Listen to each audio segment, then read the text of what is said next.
is long set as you walk down a dark alleyway. Through a yellowed window in an old storefront, a strange man beckons. You enter the room. Behind a desk he sits and reads to you. He reads strange tales, public domain literature. This is Small Frights and Other Delights. Yes. Nice. Very good. Well, hello there, and welcome to the fourth episode of Small Frights and Other Delights. I'm happy to welcome you into my studio, my lair, my strange storefront today to talk about a story that I think kind of set me on the path of reading more short stories. I've always been interested in radio. It's kind of a comfort to me. I remember sitting when I was a little kid, in Boy Scouts, and we would go on camping trips in rural places in the middle of nowhere, places with no lights at night. It gets very dark. You go from the suburbs, you're in your warm home, and then all of a sudden you're in the middle of rural Indiana, and you're in a tent and everything's quiet except the leaves, maybe some animals, and your mind gets to thinking about things and wondering. And I would always bring a little, usually a little Walkman cassette with a radio function, and sometimes I'd just listen to the weather radio, because for me it was like, okay, well, if this weather radio is out there, then, if this thing is broadcasting, then there's somebody else out there, and being alone at night in the dark has a feeling of lonesomeness. It's kind of, I think, one of the most common fears that people have is just being alone in the dark. Like, that's a classic. I even still, if I'm in a basement or something, and the lights maybe aren't exactly by the stairs or the doorway, you have to turn the lights off. Hallway gets dark, and then you have to leave the dark area. And in those few seconds, you can feel like invisible arms maybe reaching out to grab you before you get to the door, even though they're not there. They've never been there. There's nothing living in your basement. But for me, radio was kind of this, it was like a lamp that, didn't produce any light, that I could just, turn on, and it kind of eliminated the loneliness. So I started searching, are there any short stories that have this kind of weird aspect with any elements of radio? And I came across this old story that was originally published in Weird Tales, which was a pulp magazine that I think mostly published a lot of H.P. Lovecraft's early works, but it was a lot of science fiction, a lot of horror, and I came across The Night Wire by H.F. Arnold. H.F. Arnold is a mostly forgotten short story writer who I think wrote 3 short stories, and I don't know if there are any pictures of him or any real details about his life, or if H.F. Arnold was even his name or her name. But this Night Wire story, it's a short one, but it captures my imagination. And I want to show you first, as I do, the weather today. I don't know why. I like the weather. It's raining. It was raining a little bit in Wisconsin. We got a ton of rain the last couple of days, but that's mostly moved over to Ohio. Maybe we got a little freeze warning in Missouri. Anyway, I'll get past that really quickly. So, The Night Wire was originally published in a pulp magazine called Weird Tales. Pulp magazines were something that existed in the first half of the 20th century. Cheap magazines, mostly marketed to young men, that involved sensationalized stories about taboo or disturbing subjects some of the time, just kind of scratch that itch of, experiencing something other than the mundane life that you might be having, experiencing in your day-to-day. They were called pulp because they were published on shoddy paper as opposed to like glossy magazine paper. cheap, sometimes stories, not necessarily the best writers, but also a lot of really famous writers were able to sell short stories to these magazines. So in the early part of the 20th century, there was an ecosystem of short story publishers and writers that would be writing in these genres of the strange, the weird, science fiction. A lot of them were science fiction. And Weird Tales was a classic, printing works by H.P. Lovecraft, some of these other authors I don't know, but Seabury Quinn, which is an amazing name. Oh, this is my friend Seabury. Yeah, Seabury Quinn. Clark Ashton Smith. And they're really famous for the Cthulhu mythos. Yeah. And I love the covers of these magazines. Usually, this is how you sell things, right? You put like scantily clad women on them. And so most of these covers, they're kind of weird. They have, monsters. This one is a woman scantily clad in a nightrobe, being grabbed by a shadowy man through a window. This next one we have, it kind of looks like the Statue of Liberty mixed with a monster next to a guy with Richard Nixon with a widow's peak and a red face. All this stuff, 20s, 30s. And then it was also sci-fi, strange adventures on other worlds, the universe of future centuries, revolt in the Ice Empire. It showed kind of like a Flash Gordon-like character in a spacesuit, kind of touching on the... there was so much, I feel like, scientific advancement in the early 20th century. People were really wondering, where this technology would go. So a lot of these stories explore that. Usually it's not much past the surface level, and it's just, a normal adventure story of man, saving woman from some kind of alien, race or something like that. But again, here we see in this picture... scantily clad women, silky clothes, or it's just grotesque characters like this one, The Black Mask, Western detective and adventure stories, this kind of really grotesque-looking man with a gun.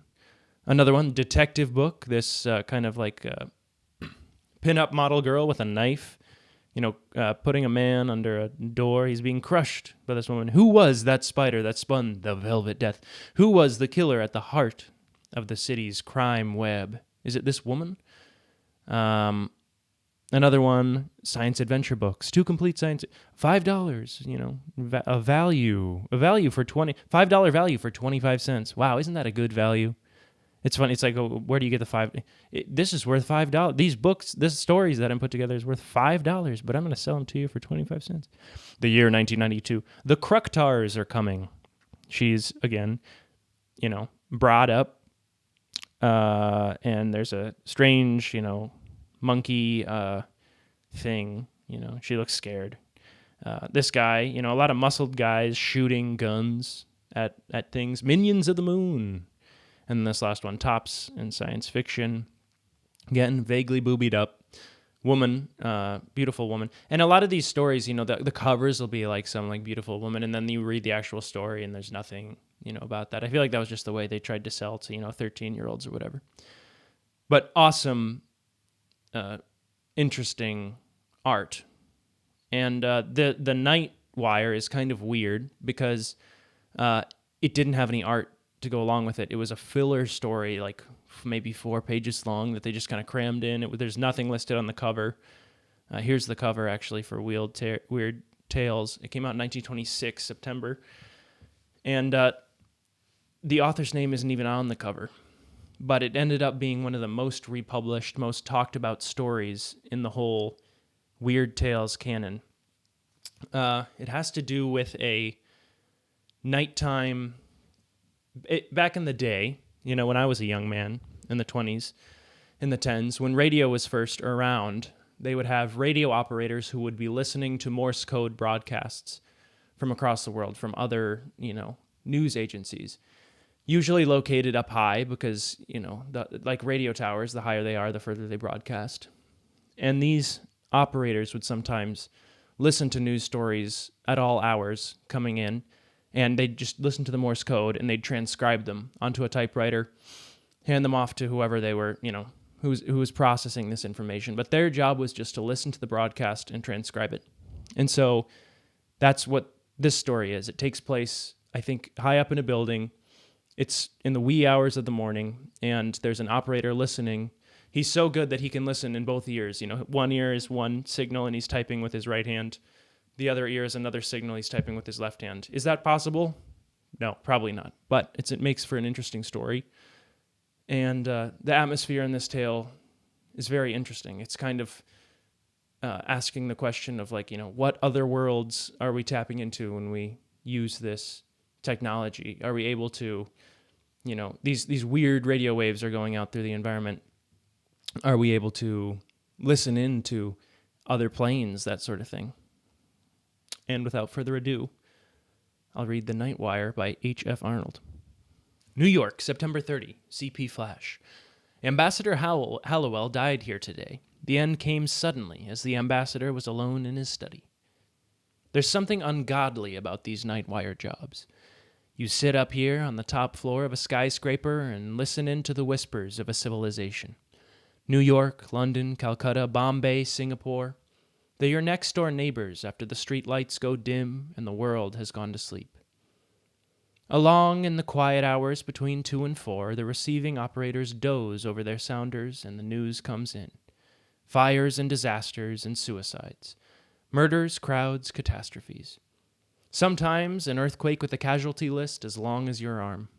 The night wire man takes it down almost in his sleep, picking it off his typewriter with one finger. Once in a long time, you prick up your ears and listen. You've heard of someone you knew in Singapore, Halifax, or Paris long ago. Maybe they've just been promoted, but more probably they've been murdered or drowned. Perhaps they just decided to quit and took some bizarre way out, made it interesting enough to get in the news. But that doesn't happen often. Most of the time you sit and doze and tap on your typewriter and wish you were home in bed. Sometimes, though, queer things happen. One did the other night, and I haven't got over it yet. I wish I could.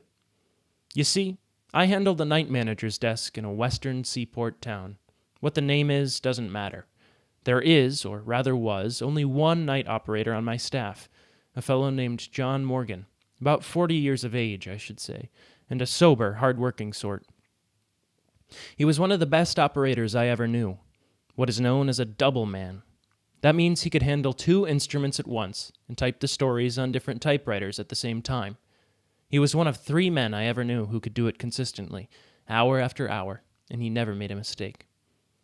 Generally, we used only one wire at night, but sometimes, when it was late and the news was coming fast, the Chicago and Denver stations would open a second wire, and then Morgan would do his stuff. He was a wizard, a mechanical automatic wizard, which functioned marvelously, but was without imagination. On the night of the 16th, he complained of feeling tired.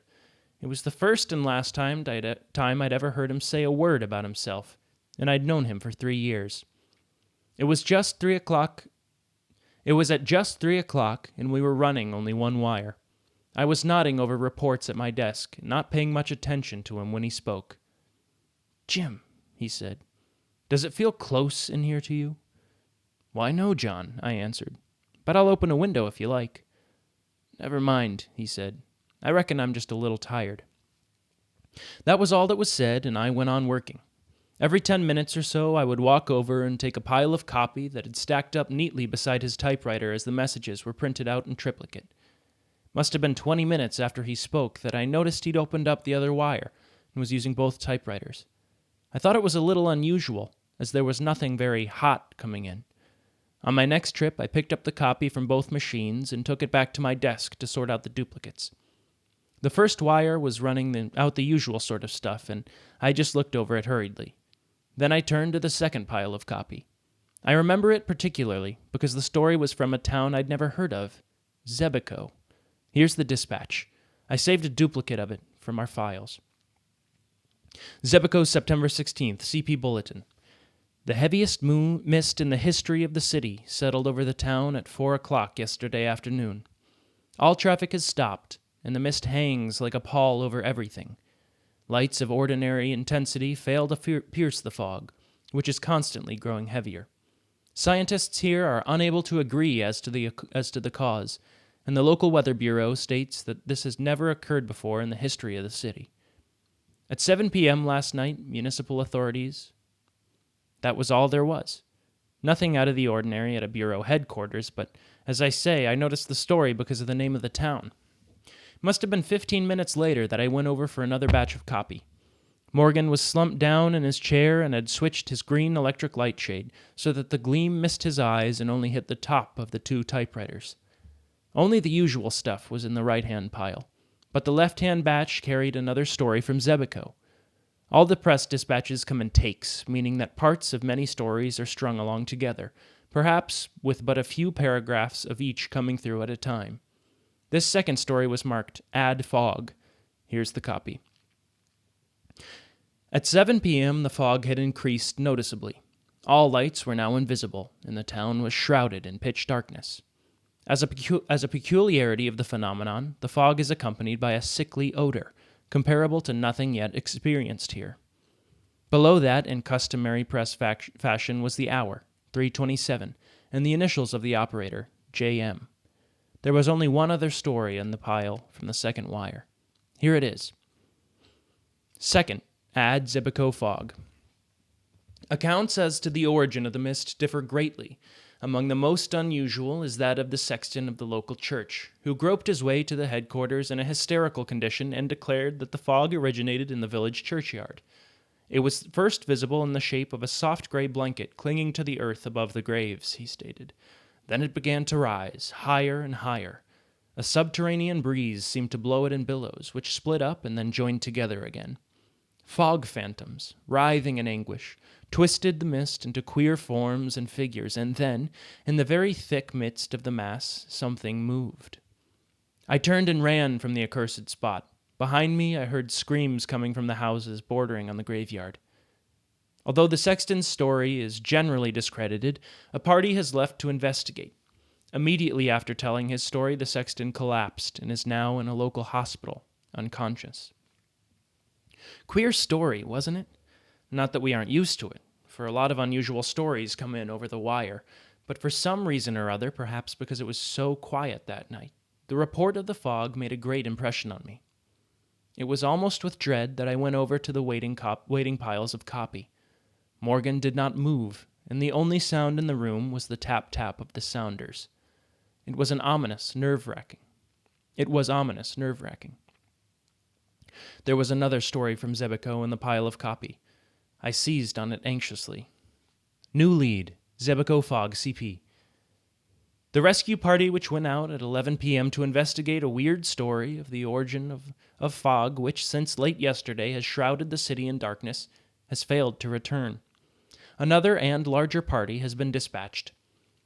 Meanwhile, the fog has, if possible, grown heavier. It seeps through the cracks in the doors and fills the atmosphere with a terribly depressing odor of decay. It is oppressive, terrifying, bearing with it a subtle impression of things long dead. Residents of the city have left their homes and gathered in the local church, where priests are holding services of prayer. The scene is beyond description. Grown folk and children alike are terrified, and many are almost beside themselves with fear. Mid the wisps of vapor which partially veil the church auditorium, an old priest is praying for the welfare of his flock. The audience alternately wail and cross themselves. From the outskirts of the city may be heard cries of unknown voices. They echo through the fog in queer, uncadenced minor keys. The sound resemble nothing so much as wind whistling through a gigantic tunnel. But the night is calm and there is no wind. The second rescue party, more. I am a calm man, and never in a dozen years spent with the wires have been known to become excited. But despite myself, I rose from my chair and walked to the window. Could I be mistaken? Or far down in the canyons of the city beneath me, did I see a faint trace of fog? It was all imagination. In the press room, the click of the sounders seemed to have raised the tempo of their tune. Morgan alone had not stirred from his chair, his head sunk between his shoulders. He tapped the dispatches out on the typewriters with one finger of each hand. He looked asleep. Maybe he was, but No, endlessly efficiently, the two machines rattled off line after line, as relentless and effortless as death itself. There was something about the monotonous movement of the typewriter keys that fascinated me. I walked over and stood behind his chair, reading over his shoulder the type as it came into being, word by word. Ah, here was another. Flash Xebico CP. There will be no more bulletins from this office. The impossible has happened. No messages have come into this room for 20 minutes. We are cut off from the outside and even the streets below us. I will stay with the wire until the end. It is the end indeed. Since 4 p.m. yesterday, the fog has hung over the city. Following reports from the sexton of the local church, 2 rescue parties were sent out to investigate conditions on the outskirts of the city. Neither party has ever returned, nor was any word received from them. It is quite certain now that they will never return. From my instrument, I can gaze down on the city beneath me. From this position of the room, on the 13th floor, nearly the entire city can be seen. Now I can see only a thick blanket of blackness where customarily are lights in life. I fear greatly that the wailing cries heard constantly from the outskirts of the city are the death cries of the inhabitants. They are constantly increasing in volume and are approaching the center of the city. The fog hangs yet over everything. If possible, it is even heavier than before, but the conditions have changed. Instead of an opaque, impenetrable wall of odorous vapor, now swirls and writhes a shapeless mass and contortions of almost human agony. Now and again the mass parts, and I catch a brief glimpse of the streets below. People are running to and fro, screaming in despair. A vast bedlam of sound flies up to my window, and above all is the immense whistling of unseen and unfelt winds. The fog has again swept over the city, and the whistling is coming closer and closer. It is now directly beneath me. God! An instant ago the mist opened, and I caught a glimpse of the streets below. The fog is not simply vapor, it lives. By the side of each moaning and weeping human is a companion figure, an aura of strange and varicolored hues. How the shapes cling, each to a living thing. The man and women are down, flat on their faces. The fog figures caress them lovingly. They are kneeling beside them. They are... But I dare not tell it. The prone and writhing bodies have been stripped of their clothing. They are being consumed, piecemeal. A merciful wall of hot, steamy vapor has swept over the whole scene. I can see no more. Beneath me, the wall of vapor is changing colors. It seems to be lighted by internal fires. No, it isn't. I've made a mistake. The colors are from above, reflections from the sky. Look up, look up! The whole sky is in flames. Colors as yet unseen by man or demon. The flames are moving. They've started to intermix. The colors rearrange themselves. They are so brilliant that my eyes burn, yet they're a long way off. Now they've begun to swirl, to circle in and out, twisting in intricate designs and patterns. The lights are racing with each other, a kaleidoscope of unearthly brilliance. I've made a discovery. There's nothing harmful in the lights. They radiate force and friendliness, almost cheeriness, but by their very strength, they hurt. As I look, they are swinging closer and closer, 1,000,000 miles at each jump, millions of miles with the speed of light. Aye, it's light, the quintessence of all light. Beneath it, the fog melts into a jeweled mist, radiant, rainbow-colored, of 1,000 varied spectrums. I can see the streets. Why, they're filled with people. The lights are coming closer. They're all around me. I'm enveloped. The message stopped abruptly. The wire to Xebico was dead. Beneath my eyes, in the narrow circle of light from under the green lampshade, the black printing no longer spun itself, letter by letter, across the page. The room seemed filled with a solemn quiet, a silence vaguely impressive, powerful. I looked down at Morgan. His hands had dropped nervelessly at his sides while his body had hunched over peculiarly. I turned the lampshade back, throwing the light squarely in his face. His eyes were staring, fixed. Filled with a sudden foreboding, I stepped beside him and called Chicago on the wire. After a second, the sounder clicked its answer. Why? But there was something wrong. Chicago was reporting that Wire 2 had not been used throughout the evening. Morgan, I shouted. Morgan, wake up. It isn't true. Someone's been hoaxing us. Why? In my eagerness, I grasped him by the shoulder. It was only then that I understood. The body was quite cold. Morgan had been dead for hours. Could it be that his sensitized brain and automatic fingers had continued to record impressions even after the end? I shall never know, for I shall never again handle the night shift. Search in a world atlas.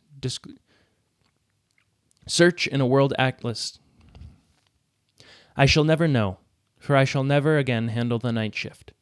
Search in a world atlas discloses no town of Xebico. Whatever it was that killed John Morgan will forever remain a mystery. So it's a short one, but it's definitely one of my favorites. Just the whole atmosphere, the setting in a lonely room in a skyscraper in the middle of the night where two people sit, one of whom, I don't know if that's the right word, is just receiving, transcripts from all over the world. This, at the time in 1926, amazing technology where you could hear instant news wherever you were.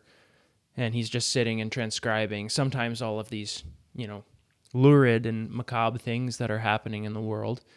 But he does it mechanically, robotically, not caring what it is. And then this other guy who just takes them, reads them, files them away, and the slow kind of dawning of this thing that there's this situation going on in a city which no one's ever heard of, and the story is being told by another person who's also at the top of a skyscraper, looking down at the city below. Initially, there's these reports that something weird is happening, of course, in a graveyard. And then eventually it's just this guy looking down from the top of a skyscraper, the top of, modern humanity's achievement, in a sense, at that time, who's using this technology that is just reporting powerlessly this event that's occurring in this alternate world. And then some people might not like the ending, of, oh, he was dead the whole time type thing. I guess it's a little campy now, but back then I think it was a really interesting idea, and it kind of hints at it, before this guy assumes this kind of rigid, strange, otherworldly stance that his companion kind of notices. And then just the depictions of, he's looking down. It's almost like there are weird rainbows in the sky, and the fog clears for a second, and he sees, and there's people on the ground, and next to every single person there's another shape, another entity that is this bright, weird orb that is kind of consuming the people. I don't know. It's just got a really singular vibe to it, and it kind of reminds me of other stories like this, like Stephen King's The Mist or John Carpenter's The Fog, all atmospheric, literally and figuratively. Both stories. Well, The Mist I've seen clips on YouTube, and of course they're insane, and it's terrifying and Lovecraftian and scary. But The Fog is one of my favorite stories of all time, or favorite movies of all time, not because it's particularly amazing in and of itself as a story or anything, but just from the atmosphere. One of the main protagonists is again a radio operator in a different sense, the operator of an FM radio station, but in a lighthouse, and she's kind of isolated, but also able to communicate with everyone, and also has a vantage point, which allows her to see this strange atmospheric phenomenon coming into the city, whatever, Antonio Bay, I think was the name of the city, in the fog. And so she's able to warn people that there's something in the fog, and you never really have a great idea of what it is. You see outlines, you see lights. So that's another one of my favorite pieces of media that's kind of similar to this story. But that was a pretty short one, so I think we actually have time, by we, I mean, that's the royal we, to read another one. So I'm going to cut for a second, choose another one, and then we'll be right back. All right, so I think this one, I chose another. I think it's kind of a spiritual companion in some sense to The Night Wire.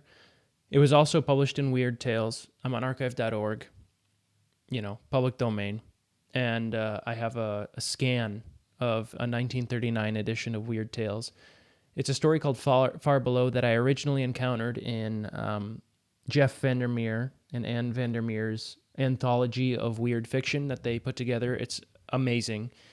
It's full of strange stories that aren't quite all out and out horror or sci-fi, but they just fill this niche of strange tales that are otherworldly, have some element of dread, but it's not, like all vampire stories or creature features, although this one is a little bit more creature featurey. They have a cool etching in here that is described as blazing searchlights trained on dark accustomed bodies, burning, searing, withering them like actual blazing heat. And you see some muscular looking policemen shooting Tommy guns at some ghouls, some creatures. So here it is, Far Below by Robert Barbour Johnson. A weird tale of the New York subway and horrible things with dead white eyes that burrow up from beneath the unsuspecting city. I haven't read this one in a long time, and also I read in the inscription of the other book that some elements of this story haven't dated super well. So I don't know what that means. I don't know if that means it's like racist, maybe, or something like that. So I don't personally, I didn't write the story. I'm not making any moral judgments or anything of these stories. I just think they're interesting stories. Here we go. With a roar and a howl, the thing was upon us, out of total darkness. Involuntarily, I drew back as its headlights passed, and every object in the little room rattled from the reverberations. Then the power car was by, and there was only the clackety-clack of wheels and lighted windows flickering past like bits of film on a badly connected projection machine. I caught glimpses of occupants briefly, bleak-eyed men sitting miserably on hard benches, a pair of lovers oblivious to the hour's lateness and all else, an old bearded Jew in a black cap, sound asleep, 2 Harlem Negroes grinning, conductors here and there. Their uniforms black splotches against the blaze of car lights. Then red tail lamps shot by and the roar died to an earthquake rumble far down the track. The 3-1 Express, my friend said quietly. From the Battery. On time. To the minute, too. It's the last, until nearly dawn. He spoke briefly into a telephone, saying words I could not catch, for the racket of the train was still in my ears. I occupied the interval by staring about me. There was so much to be seen in the little room, such a strange diversity of apparatus, switches and coils and curious mechanisms, charts and graphs and piles of documents, and, dominating all, that great black board on which a luminous worm seemed to crawl, inching past the dotted lines labeled 49th Street, 52nd Street, 58th Street, 60th. A new wrinkle, that, my friend said. He'd put down his phone and was watching the board with me. Lord, I don't dare to think what it costs to install. It's not just a chart, It actually records. Invisible lights, the sort of things that open speakeasy doors in rich men's garages. Pair of them spaced approximately every 25 yards along the 5 miles of subway. Figure that out on paper, and the total you'll get will seem hardly believable.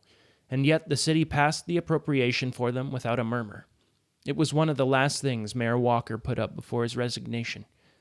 Gentlemen, he said to the finance board, it doesn't matter what you think about me, but this measure must go through. And it did. There wasn't a murmur of protest, though the city was almost broke at the time. What's the matter, man? You're looking queer. I'm feeling queer, I said. Do you mean to say that the thing goes that far back? To Walker's time? He laughed. It was a strange laugh that died eerily amid the dying echoes of the train far down the tunnel. Good Lord, he gasped. To his time, man. Walker hadn't served his first term as a mayor when this thing started. It goes back to the World War days, and even before that.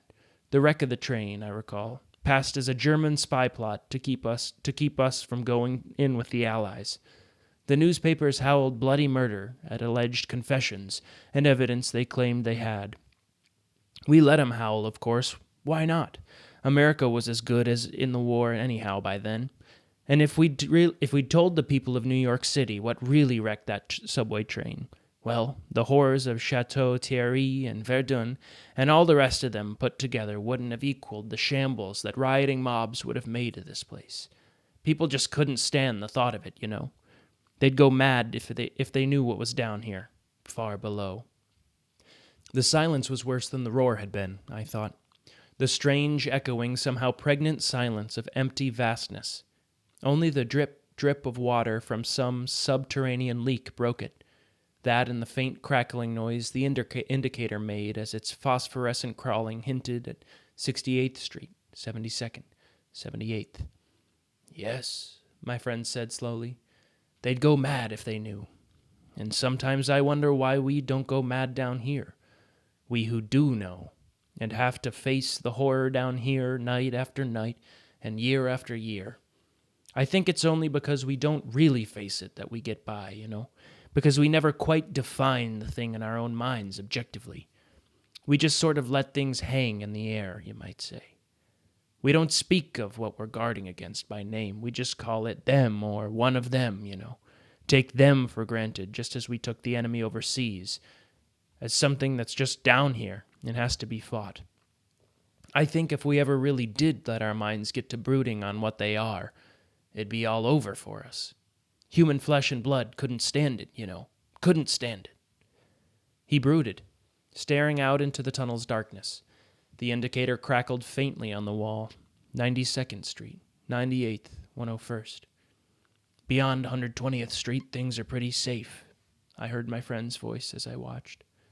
When the train reaches that point, you'll see a green light flash, all clear. Though that doesn't mean absolute safety, you understand. It's just what we've established as the farthest reach of their activities. They may extend them at any time, though so far they haven't done so.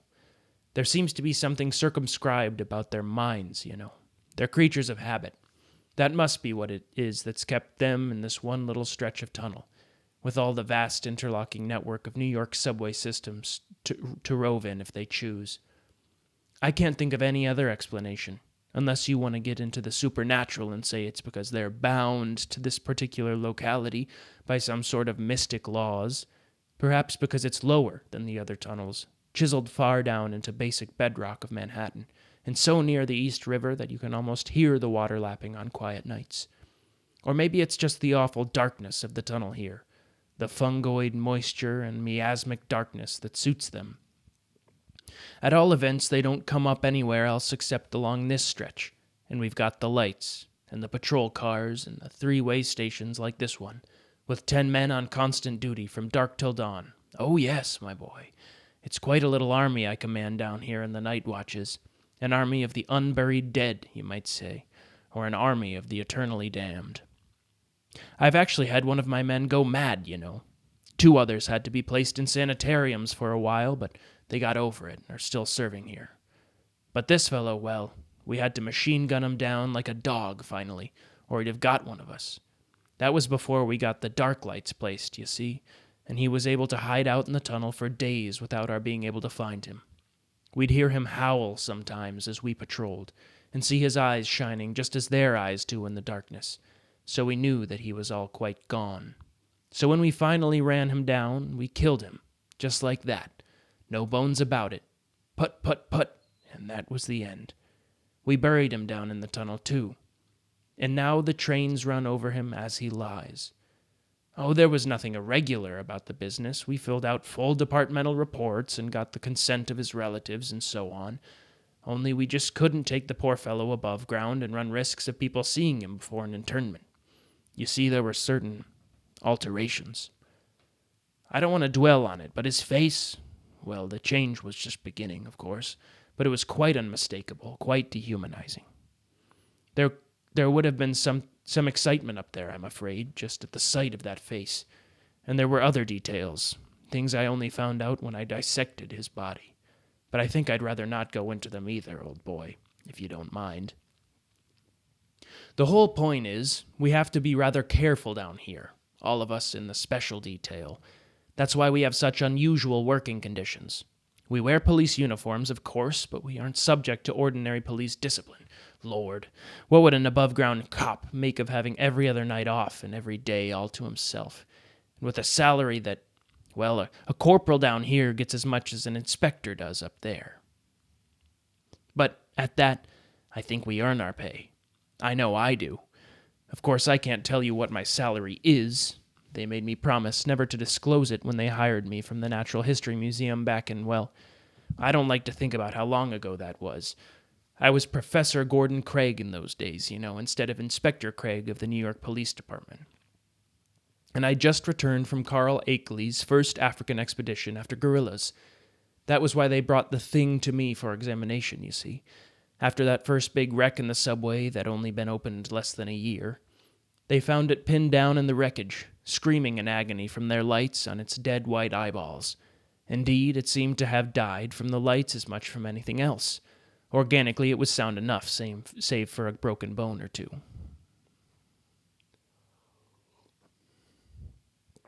Well, they brought it to me, because I was supposed to be the museum's authority on apes. And I examined it. Believe me, I examined it, old boy. I went for 6 days and nights without sleep or even rest, analyzing that dead corpse down to its last rag and bone and hank of hair. No scientist on this earth ever had a chance like that before, and I was making the best of it. I found out all there was to be found before I collapsed over my laboratory table and had to be taken to the hospital. Of course, long before that I told them the thing wasn't an ape.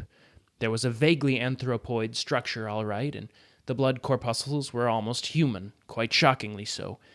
But the head and the spade-like appendages and the muscular development were quite unlike any beast or man on this earth. Indeed, the thing had never been on this earth. There was no doubt of that.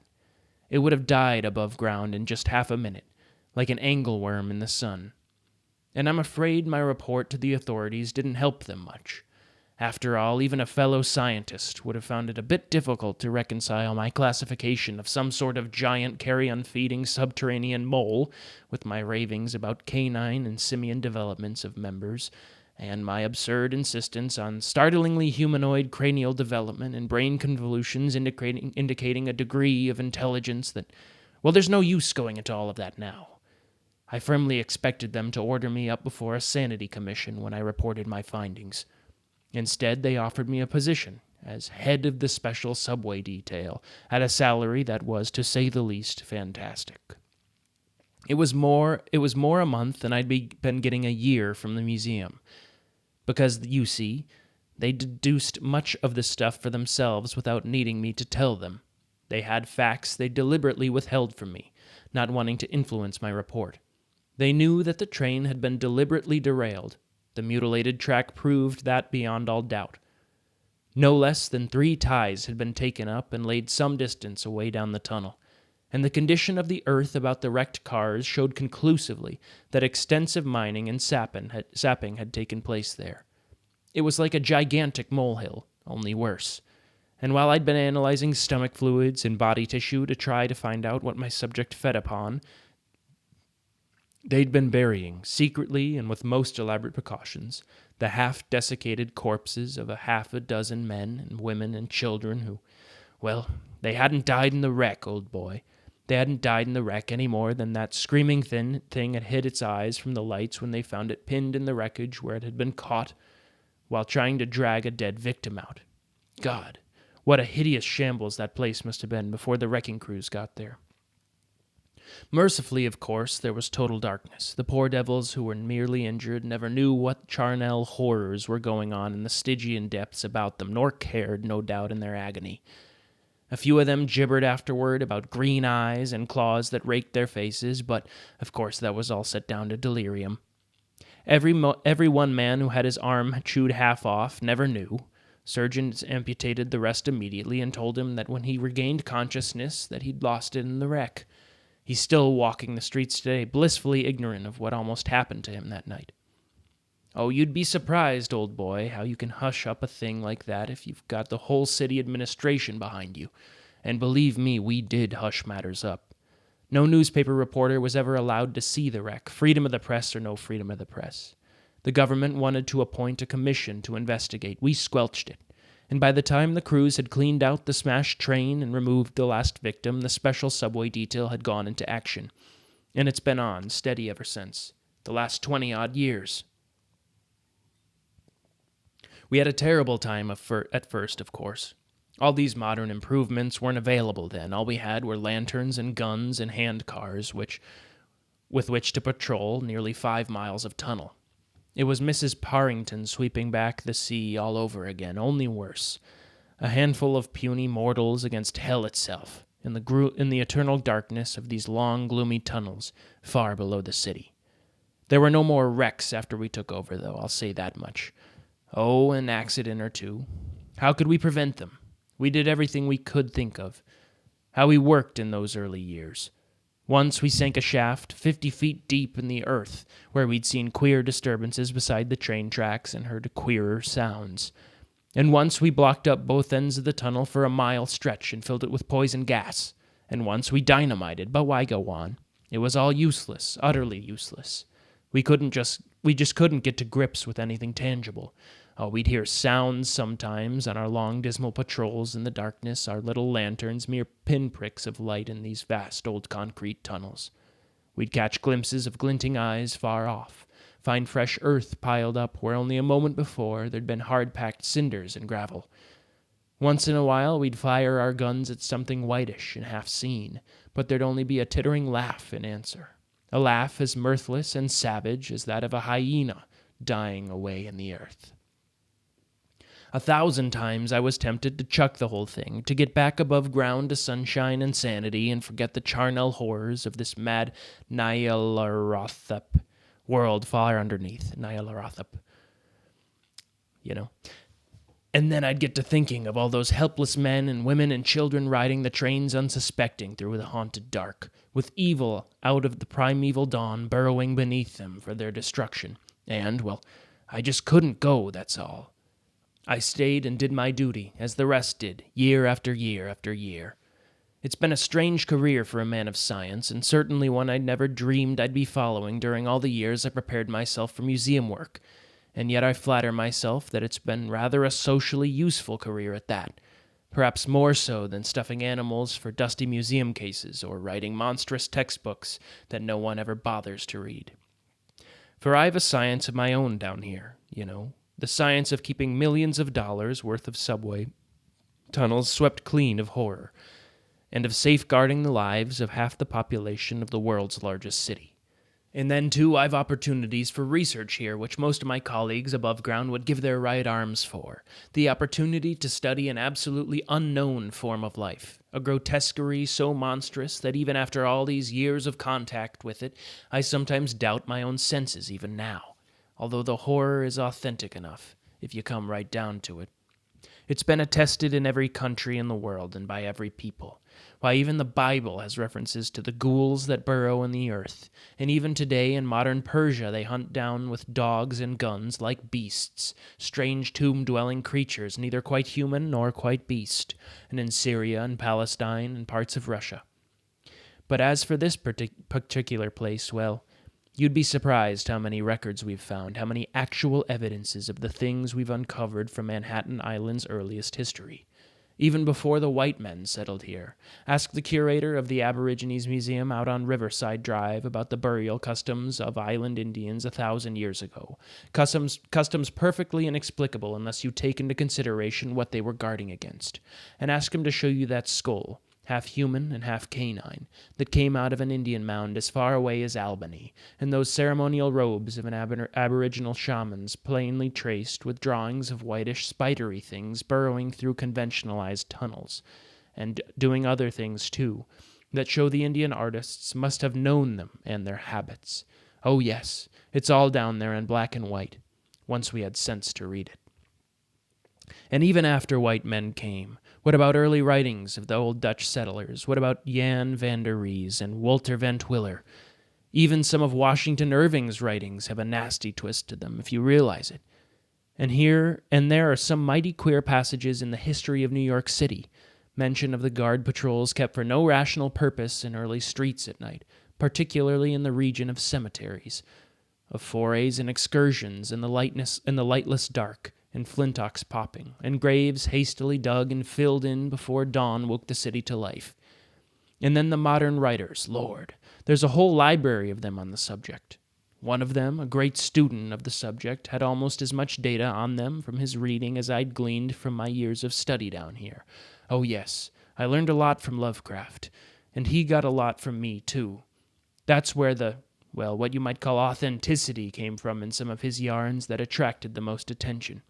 Oh, of course, he had to soft pedal the strongest parts of it, just as you're going to have to do if you ever mention this in any of your writings.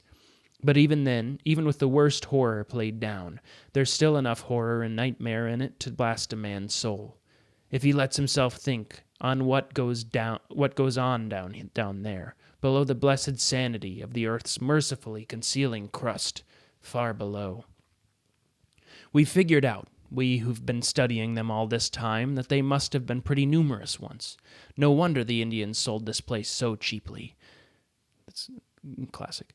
You'd sell your home cheaply, too, if it were fairly overrun with monstrous, noxious vermin that, but with civilization's coming, they were decimated, killed off, pogromed against, blasted with fire and steel by men whose utter ruthlessness sprang from soul-shuddering detestation, who slew and kept silent about their slaying, lest their fellow men think of them mad, until finally the blasted remnant of the things went far underground, burrowed down like worms to charnel depths that, well, we daren't conjecture just where, but we think there's some fault in the basic bedrock of the island, some monstrous cavern whose edge this lowest of all the subway tunnels taps, and which lets them through somehow into the tubes.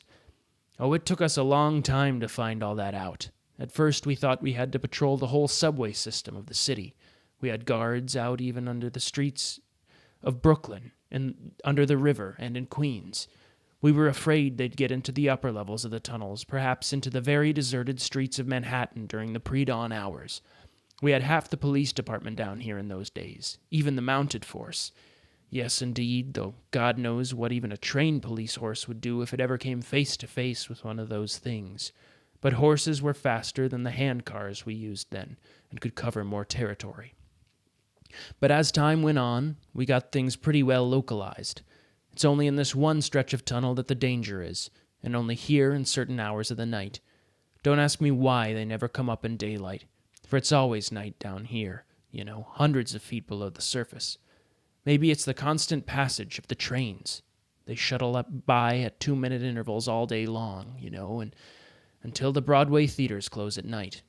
Only for about 4 hours of the night is there a lull, when long miles of tunnel are lifeless and deserted and silent, when anything could come and go at will in them and not be seen. And so it's only during these hours that we really worry, you see, and it's only now that we're vigilant and ready. Although, of course, it's no longer warfare, you understand. We hunt them now. They don't hunt us anymore. We run them down, howling with terror. Kill them or capture them as we will. Oh, yes, I said capture. A half a dozen times we've had a sort of mad Bronx Zoo on our own down here, or perhaps it would be more accurate to say a living Madame Tussauds chamber of horrors. I have cages in my laboratory, and there have been times when it seemed judicious for influential people above ground to realize just how important the work is we're doing down here. So when we have a really stubborn skeptic to our program, we'd take him in there, hand him a flashlight, and let him train it himself on what was prisoned there in total darkness. And then we'd stand by to catch him as he fainted. Oh, a lot of city officials and politicians have been down here. Why not? They couldn't possibly speak of the experience afterward. They'd just be locked up as lunatics if they did. And it made them much more liberal about funds. Our menagerie was a great success, only we just couldn't keep it going for very long at a time. We'd get so soul-sick at the very proximity of the creatures that we'd just have to kill them finally. There was just no putting up with them for any length of time. Oh, it's not so much the appearance of the things, or even what they eat. We got an unlimited supply of that from the city morgue. And to anyone who's spent half his life in dissecting rooms, as I might have, it might be a lot worse.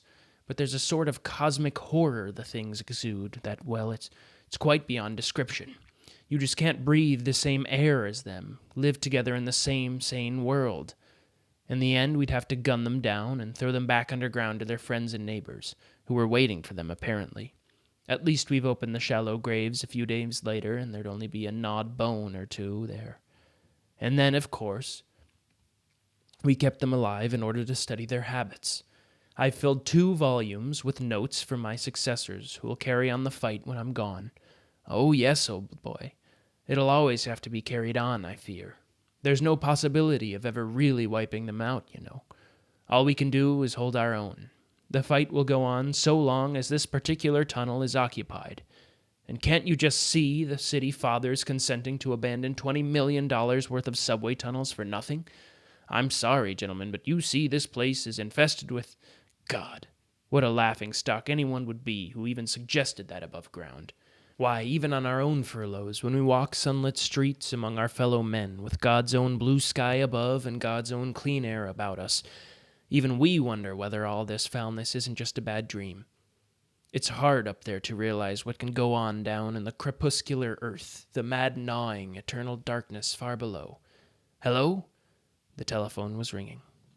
Somehow I didn't listen as he spoke briefly into it, perhaps because I was listening to something else, to a faint crackling from the great blackboard on the wall, where one little light, no glowing worm this time, but only one minute spark, kept flicking oddly on and off and on again. 79th Street, it marked, over and over. 79th Street, 79th. My friend hung up the phone at length and stood up. Queer, he said softly. Very queer indeed. The first in months, and tonight, now, while we were talking. Makes one wonder, you know, about those supernatural telepathic powers that they're said to have. It's hilarious. Sorry. Those supernatural telepathic powers they're said to have. Classic move. Something went past in the tunnel outside. Something that moved so fast that I could scarcely make it out. Just a little low platform on 4 wheels with no visible engine to propel it. Yet it scuttled along with the speed of a racing car. Uniformed men rode the bucking thing, crouched with glinting objects in their hands. Riot car number 1, my friend said grimly. Our own version of the squad automobiles above ground. Just one of their little electronic hand cars used in subway construction, but souped up by our own engineers until it'll do nearly 80 miles an hour. It could traverse the entire sector in less than 5 minutes if it had to. But it doesn't, of course. Another one, also with machine gunners aboard, left 105th Street at the same time. They'll meet somewhere along the tunnel's length, with the disturbance in between. Let's listen to them. He crossed the room to the strange apparatus, threw switches and adjusted dials. There was a burring and crackling from what looked like an old-fashioned radio amplifier that stood on one of the cabinets. Microphones every 100 feet along the tunnel, said my friend. Another small fortune to install, of course, but another great step forward in our efficiency. A man listens all night long at a switchboard, and you'd be surprised to know what he hears sometimes. We have to change operators pretty often. Ah, there we are, microphone number 290, approximately 1,000 feet below one of our busiest corners, even at this hour of night in all the great metropolis. And listen, hear that? That was a sound that brought me out of my chair, a strange high tittering, blasphemously off-key, that merged into a growl and a moan. There we are, my friend grated. One of them, certainly, perhaps more than one. Hear that scratching and the rustle of the gravel. All unsuspecting, of course, that they're broadcasting their presence, unaware that we modern human beings have got ourselves a few supernatural powers of our own nowadays, and unaware that, from both directions, death is sweeping down upon them on truckling wheels. But a little moment more, and hear that shriek, the howling? That means they've sighted one of the cars. They're fleeing madly along the tunnel now. The voices get fainter. And now, yes, now they double back. The other car. They're trapped, caught between them. No time to dig, to burrow down into their saving Mother Earth like the vermin they are. No, you devils, we've got you. Got you. Hear 'em yell, hear 'em shriek in agony. That's the lights, you know. Blazing searchlights trained on dark, accustomed bodies. Burning, searing, withering them like actual blazing heat. And now the brat-tat-tat. That's our machine guns going into action, silenced guns with Maxims on them so the echoes won't carry to the upper levels and make men ask questions, but throwing slugs of lead, for all that, into cringing white bodies and flattened white skulls. Shriek, shriek, you beasts from hell. Shriek, you monsters from the charnel depths. Shriek on and see what good it does you. You're dead, dead, dead. Well, you blasted fool, what are you staring at? To my life, I couldn't have answered him. I couldn't look away from his blazing eyes, from his body crouched as if he would spring at me across the room, from his teeth bared in a bestial snarl. For a long moment that tableau held. Then suddenly he dropped into a chair, flung his hands up over his face. I stood regarding him, my mind sickly ticking off details. God, why had I not seen them before? That lengthening of the jaw, the flattening of forehead and cranium. No human head could be shaped like that. At last he spoke, not looking up. I know, he said softly. I felt the change coming on me for some time now. It's coming over all of us bit by bit, but on me it's the worst, for I've been here the longest. That's why I almost never go above ground anymore, even on leave. The lights are dim down here, but I wouldn't dare let you even see my face in the sunlight. 25 years, you see, 25 long, dragging years down here in hell itself. It was bound to leave a mark, of course. I was prepared for that, but, oh, great powers above. If I'd for one instant dreamed what it was to be. Worse, oh, how much worse than any mark of the beast. And it's spiritual, you know, as well as physical. I get cravings sometimes down here in the night's loneliness. Thought and charnel desires that would blast your very soul if I were to whisper them to you. And they'll get worse, I know, and worse until at last I run mad in the tunnel like that poor devil I told you about, and my men shoot me down like a dog, as they already have orders to do if... And yet the thing interests me. I'll admit it interests me scientifically, even though it horrifies my very soul, even though it damns me forever. For it shows how they may have come about, must have come about, in fact, in the world's dim dawn. Perhaps never quite human, of course, perhaps never Neanderthal or even Piltdown, something even lower, closer linked to the primeval beast. But that when driven underground into caves and then beneath them by man's coming, retrograded century by uncounted century down to the worm-haunted darkness, just as we poor devils are retrograding down here from very contact with them, until at last none of us will ever be able to walk above in the blessed sunlit air or among our fellow men. With a roar and a howl, the thing was upon us, out of total darkness. Instinctively, I drew back as its headlights passed. Every object in the little room rattled from the reverberation. Then the power car was by, and there was only the clackety-clack of wheels and lighted windows, flickering by like bits of film on a badly connected projection machine. The 4:15 Express, he said heavily, from the Bronx. Safe and sound, you'll notice, its occupants all unsuspecting of how they were safeguarded, of how they'll always be safeguarded. But at what a cost. What an awful cost. The 4:15 Express. That means it's dawn, you know, in the city overhead. The 4:15 Express. That means it's dawn, you know, in the city overhead.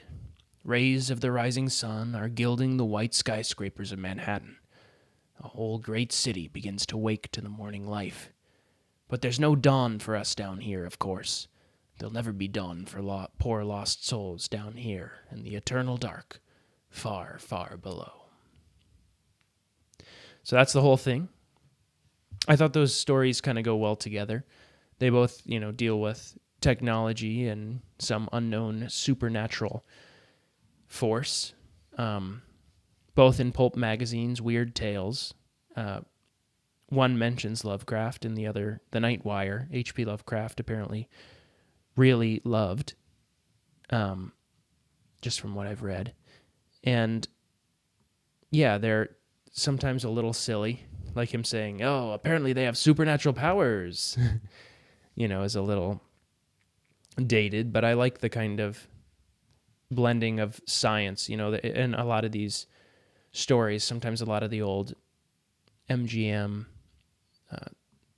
type monster movies, or excuse me, maybe it was Fox. I don't know. Like, you know, Dracula and Frankenstein and a lot of those old ones. There's always the trope, maybe not in Dracula, of the mad scientist or this scientist trying to understand these things. And so this is that kind of trope of a scientist trying to understand something that drives him mad, or in his case, he gradually becomes one of these ghouls over time and eventually knows that he will pretty much fully become one of these ghouls and be killed, but still he's down there every night, you know, fighting them maniacally.